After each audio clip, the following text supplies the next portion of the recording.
Po si Marinel Soliba, ang primary DTF operator ng 30cm dito sa Ilocos. Ito po ang DTF machine namin na nagamit ng 6 na araw na may total meters of 43. Ito po ang printer head. Huling palit po nito is ng April. Ito naman po ang cupping na may 90% good condition. Head clean.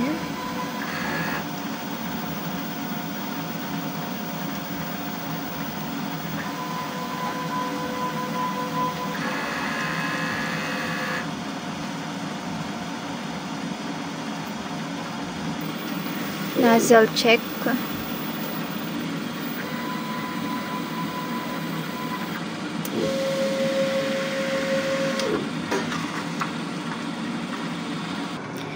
Ito naman po ang ink tank area. Ang ink system po nito ay tama lang. Ito naman po ang ground wire, waste tank, and EVR. Ito naman po ang stocks namin sa used ink and used powder. Unused ink and unused powder. Ito naman po yung DTF cleaning solution and DTF wipe.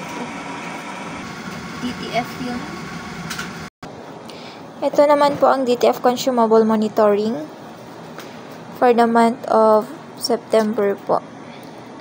Records po ng DTF powder and DTF white.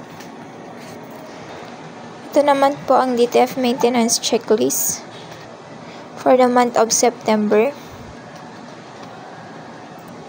Ito naman po ang DTF daily output record for the month of September.